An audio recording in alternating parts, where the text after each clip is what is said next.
بسم اللہ الرحمن الرحیم۔ جنتی عورت کی 4 نشانیاں۔ ان 4 نشانیوں والی عورت سے شادی کرو۔ آج کی ویڈیو میں ہم بات کرنے والے ہیں کہ پیارے نبی حضور صلی اللہ علیہ وسلم نے ارشاد فرمایا کہ اے لوگو، اگر تم دنیا میں جنتی عورتوں کو دیکھنا چاہتے ہو، یعنی اگر تم یہ چاہتے ہو کہ ہمیں جنتی عورتیں دنیا میں ہی دیکھنے کو مل جائیں، جن عورتوں میں تم یہ 4 نشانیاں پالو تو سمجھ لو وہ پکا جنتی ہیں، ان پر جہنم کی آگ حرام ہے، جنت میں جانا ان کے لیے واجب ہوتا ہے۔ یہ 4 عورتیں ایسی ہیں جن سے تم شادی بھی کر سکتے ہو۔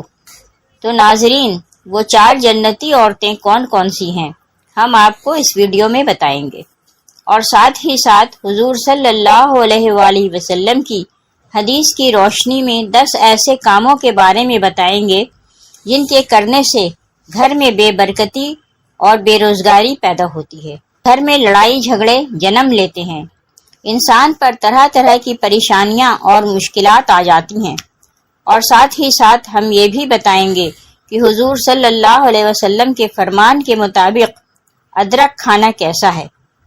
ایک مرتبہ نبی کریم صلی اللہ علیہ وآلہ وسلم نے فرمایا کہ اے میرے صحابہ کرام، کیا میں تم کو جنتی عورتوں کی 4 نشانیاں نہ بتاؤں؟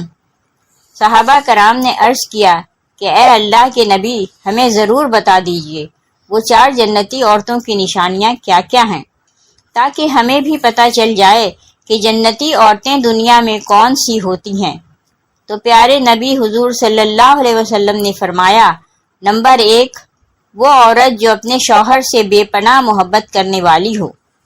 یاد رکھنا، اگر تمہاری بیوی تم سے بہت زیادہ محبت کرتی ہے تو وہ جنتی ہے، اور جب وہ تم سے محبت کرے گی پھر کسی اجنبی انسان کی طرف اپنی نگاہ اٹھا کر نہیں دیکھے گی، وہ ہمیشہ تمہارے دل کو اطمینان دلاتی رہے گی اور تمہارا ساتھ دیتی رہے گی۔ نمبر 2، زیادہ بچے جننے والی عورتیں بھی جنتی ہیں۔ پیارے نبی صلی اللہ علیہ وآلہ وسلم کا فرمان ہے کہ تم اس عورت سے شادی کرو جو زیادہ بچے جننے والی ہو، تاکہ میں قیامت کے دن اپنی امت کی زیادتی اور کثرت کو دیکھ کر فخر کروں۔ تو ناظرین، زیادہ بچے جننے والی عورت بھی جنتی ہوتی ہے۔ نمبر 3، وہ عورت جو اپنے شوہر کے ناراض ہونے کے بعد اسے فوراً راضی کر لے اور اپنے شوہر سے ناراض ہونے کی حالت میں کہے کہ میں اس وقت تک کھانا نہیں کھا سکتی ہوں اور نہ ہی سو سکتی ہوں جب تک کہ آپ راضی نہ ہو جائیں۔ نمبر 4، صبح فجر کی نماز کے لیے اپنے شوہر کو جگانے والی عورت اور شوہر کی بہت زیادہ خدمت کرنے والی عورت بھی جنتی ہوتی ہے۔ تو یہ وہ 4 نشانیاں ہیں جو پیارے نبی حضور صلی اللہ علیہ وسلم نے جنتی عورت کی صحابہ کرام رضی اللہ تعالیٰ عنہ کو بتائی ہیں۔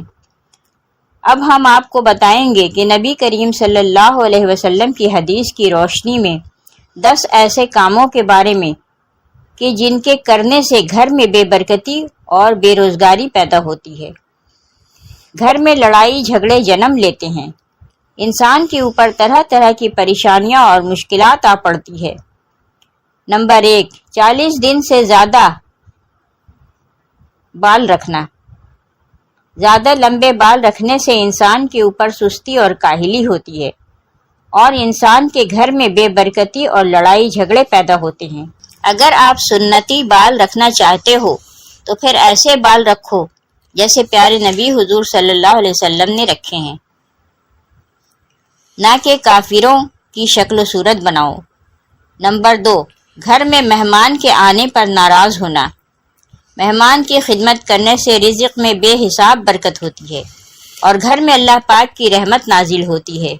حضور پاک صلی اللہ علیہ وسلم کا فرمان ہے، جتنا ہو سکے مہمان کی قدر کرو۔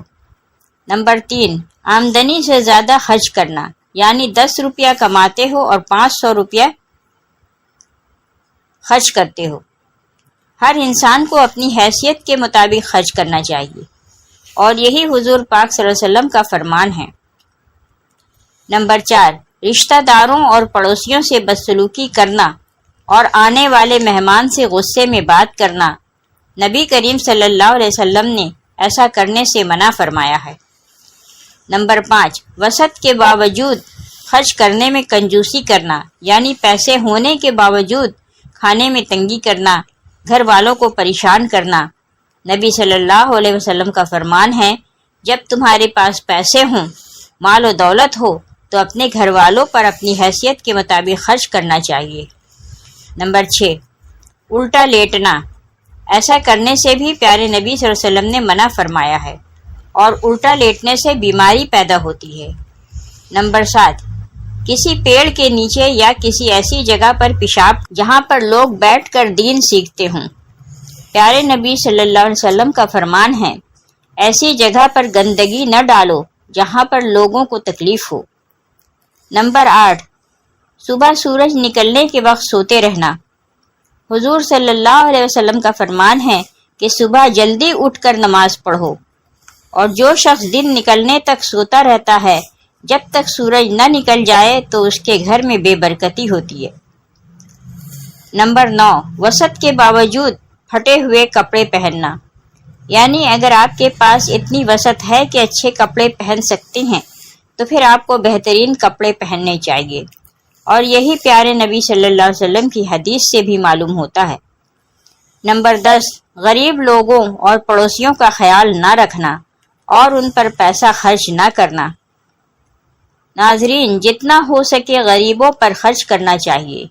ہمارے پیارے نبی اس طریقے سے اپنے پڑوسیوں کا خیال رکھتے تھے، ایسے ہی ہم سب کو بھی اپنے پڑوسیوں اور غریب لوگوں کا خیال رکھنا چاہیے۔ تو ناظرین، یہ وہ 10 کام ہیں جو نبی صلی اللہ علیہ وسلم نے کرنے سے منع فرمائے ہیں۔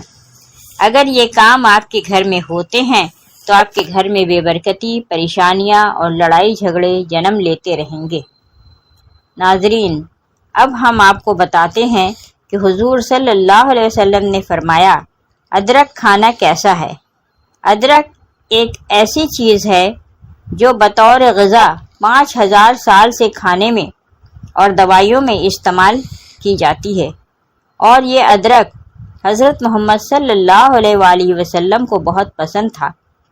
حضرت ابو سعید خدری رضی اللہ تعالیٰ عنہ کی روایت ہے کہ ایک مرتبہ روم کے شہنشاہ نے نبی کریم صلی اللہ علیہ وسلم کی خدمت میں ادرک کا ایک بڑا ٹکڑا بطور غذا تحفہ پیش کیا۔ حضور صلی اللہ علیہ وسلم نے اس ٹکڑے کو چھوٹے چھوٹے ٹکڑوں میں تقسیم کیا اور صحابہ کرام میں بانٹ دیا۔ ابو سعید خدری رضی اللہ تعالیٰ عنہ کہتے ہیں کہ نبی کریم حضور صلی اللہ علیہ وسلم نے مجھے بھی ادرک کا ایک ٹکڑا دیا، جسے میں نے فوراً کھا لیا۔ اس روایت سے یہ بھی پتہ چلتا ہے کہ ادرک کی کتنی فضیلت ہے، اور آج بھی لوگ اس کو چائے میں اور کھانے وغیرہ میں استعمال کرتے ہیں۔ ادرک کے بہت سارے فائدے ہیں۔ ادرک دماغ کے لیے بھی بہت زیادہ مفید ہے، یادداشت کو مضبوط کرتا ہے، بھوک کو بڑھاتا ہے، دماغ کو طاقت دیتا ہے، اور بھی اس کے بے شمار فائدے ہیں۔ تو آپ بھی اپنی ضرورت کے مطابق جتنا ہو سکے ادرک کا استعمال کریں۔ اللہ پاک ہمیں بہتر عمل کرنے کی توفیق عطا فرمائے اور ہمیں راہ حق پر چلائے۔ آمین۔